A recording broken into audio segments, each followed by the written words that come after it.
Is the UK in a colonial curse? Back in the days of imperialism, the United Kingdom had the largest empire in the world, ruling over 25% of the world's land. It could get all precious resources like diamonds, gold, silver, bronze, cotton, tea, and textiles from its colonies. Even its companies, like East India Company, were handling entire countries like India, stealing wealth of approximately $45 trillion. London was the economic hub of the world. But these were the old days. Today, the United Kingdom is in decline like never before. The report reveals that UK productivity growth has flatlined since the global pandemic. If it's compared with the 50 states of the United States, it would stand at the second spot in poverty, just after Mississippi. So, what has gone wrong with the United Kingdom's economy, and is it really becoming a third world economy, much like the colonies it ruled were back in the day? The United Kingdom is one of the largest economies in the world today.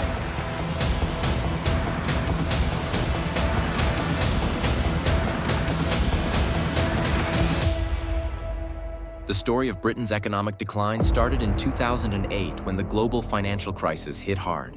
Unlike many European countries, the UK was especially vulnerable due to its heavy reliance on the financial sector, which made up a substantial part of its economy. And since the financial sector was heavily connected with the United States and the rest of the world, economic collapse took now time to reach the UK. In 2007, the financial services industry contributed about 9% of the UK's GDP and employed over 1.1 million people, according to the Financial Services Authority. However, the financial crisis exposed the sector's over-reliance on risky subprime mortgages. The collapse of major US institutions like Lehman Brothers sent shockwaves through global markets, and the UK was among the hardest hit. Several British banks, including Northern Rock, HBOS, and the Royal Bank of Scotland, faced severe liquidity crises. Northern Rock experienced the UK's first bank run in more than 150 years. Several British banks, including Northern Rock, HBOS, and the Royal Bank of Scotland, faced severe liquidity crises. Northern Rock experienced the UK's first bank run in more than 150 years, with depositors pulling out around £2 billion in just a few days in September 2007. Meanwhile, RBS, which had grown to become the world's largest bank by assets, was on the brink of collapse and required a government bailout of £45 billion, the largest in British history. To prevent the collapse of its financial system, the UK government intervened with a massive financial rescue plan. By 2009, it had poured roughly £141 billion into the banking sector to stabilize it. This included £37 billion to recapitalize institutions like RBS and Lloyds Banking Group, along with additional funds to absorb toxic assets. As a result, public sector net debt skyrocketed, going from 36.4% of GDP in 2007 to 69.1% by 2010. However, instead of bringing the economy back on track with high activity, the UK decided to do the opposite. Compared to the United States, which implemented aggressive fiscal stimulus measures to boost its recovery, the UK government chose an austerity scheme. In 2010, the newly elected Conservative government led by Prime Minister David Cameron rolled out a series of deep spending cuts aimed at reducing the budget deficit, which had reached about 10% of GDP. These austerity measures slashed public spending across key sectors, leading to stagnating incomes and reduced investments. The Institute for Fiscal Studies found that real median household income in the UK grew by only 0.7% per year from 2010 to 2020, compared to an average of 2.4% annually from 1997 to 2000-2007. By 2024, the average British household had fallen 20% behind those in Norway and 16% behind American households in terms of income. The austerity cuts were most painfully felt in public services, particularly in the National Health Service. Years of underfunding left the NHS struggling to keep up with rising demand.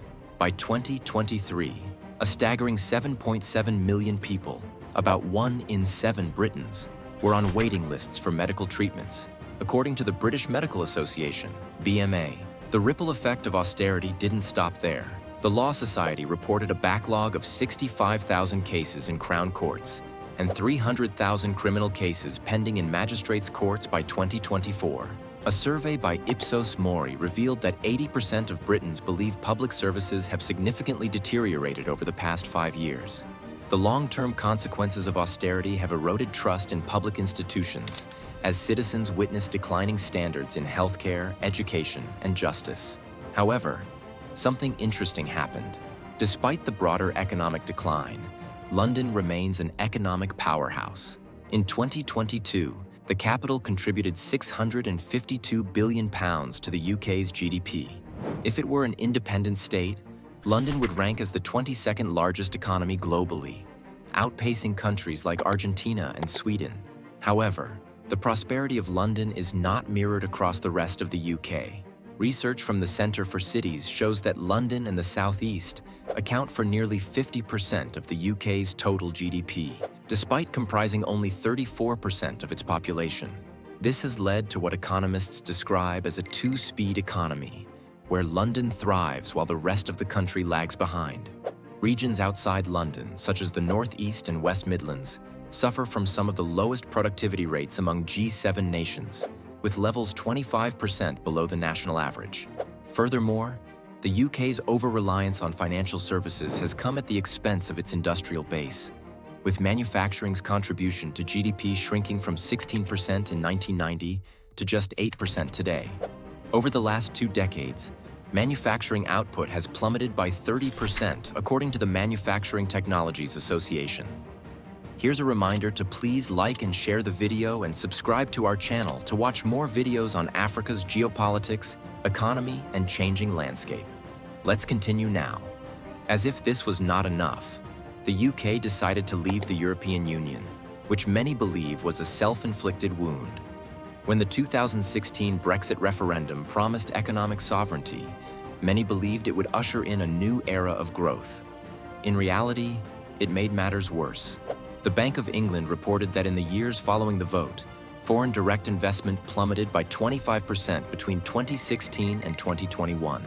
This sharp decline was driven by fears among international companies over losing access to the EU's single market, which previously accounted for nearly 43% of UK exports. London's financial sector, once a global leader, took one of the hardest hits.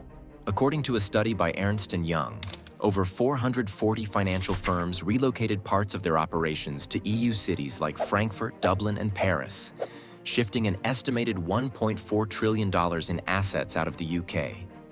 This exodus didn't just drain high-paying jobs, but also dented London's reputation as Europe's financial hub. Beyond finance, the effects of Brexit rippled through the broader economy. Supply chains were disrupted, costs for businesses surged, and new trade barriers hampered exports.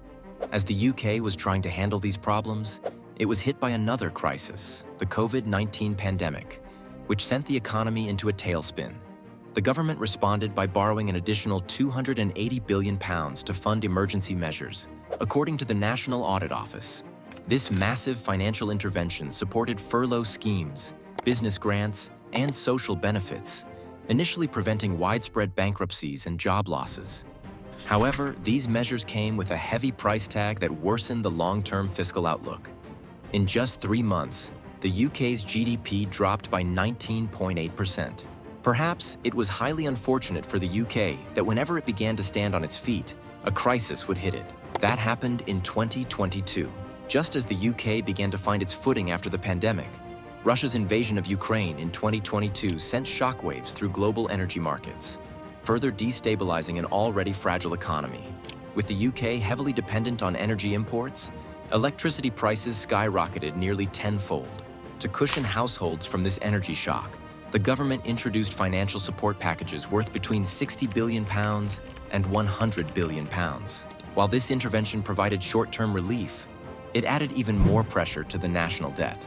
By late 2022, inflation surged to 11.1%, the highest level in 4 decades, prompting the Bank of England to hike interest rates to 5.25% by the end of 2023. This rapid increase in rates caused mortgage payments to skyrocket, straining household budgets. At the same time, the cost of servicing the national debt increased, with annual payments nearly doubling from £40 billion to £100 billion. According to the Office for Budget Responsibility, debt servicing costs now exceed the country's spending on education, highlighting the unsustainable nature of current fiscal policies. To boost economic activity, the UK needed to boost production and manufacturing. However, there is a labor shortage. You see, the UK's workforce challenges go beyond the official unemployment rate, which currently sits at 4.4%. However, this figure hides a more significant issue, which is this: 9.25 million people are classified as economically inactive. According to the Office for National Statistics, this group includes students, early retirees, and those unable to work due to long-term health issues or caregiving responsibilities. In an attempt to address labor shortages, the UK government turned to increased immigration, particularly from South Asia and Sub-Saharan Africa. The Home Office reported a record net migration of nearly 606,000 people in 2022. Yet this influx has sparked social tensions, leading to anti-immigration protests in over 20 towns by mid-2024. These protests reflect a growing sense of economic disenfranchisement among citizens who feel that immigrants are straining already overstretched public resources. Today, the UK's economy seems to be on life support. The national debt has grown to nearly 100% of GDP, a sharp rise from just 20% in 1990, as reported by the Office for National Statistics. In the 2023 fiscal year, the cost of servicing this debt exceeded £111 billion, making it the government's second-largest budget item after healthcare. The strain on public finances is immense, with taxes on households set to reach an 80-year high. According to the Institute for Fiscal Studies, taxes are projected to account for 37% of national income by the end of the decade. The burden of high taxes, with stagnant wages and soaring inflation, has led to a cost-of-living crisis for many Britons. Adding to these woes is the UK's overvalued currency, which has made British exports less competitive globally. The Office for National Statistics reports that in 2023 alone, the UK's trade deficit increased by £33 billion. The country's growing reliance on imports for essential goods has made it vulnerable to global supply chain disruptions, further eroding its economic stability. The UK now finds itself at a critical crossroads. Decades of political missteps, economic mismanagement, and external shocks have left the nation wobbling on the brink of economic collapse. Brexit, the pandemic, and geopolitical tensions have created a perfect storm that the country is struggling to manage. The coming years will be crucial in determining whether the UK can reverse its downward spiral or if it will continue its trajectory toward becoming a third-world economy in all but name.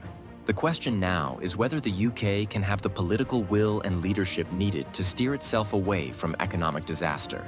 The stakes are high, and the time for action is now. What do you think has gone wrong with the United Kingdom's economy? Do you feel the decline started when colonialism ended, or did Brexit play a role in the continuous economic fallout? In the comment section right below, share your thoughts on how the United Kingdom's economy can be revamped and brought back on track. Do you want to watch more videos like this one? If yes, subscribe to our channel and press the bell icon next to it. We have decided to bring videos on something nobody talks about: African politics, economy, and increasing power. Thanks for watching, and until the next video, stay tuned.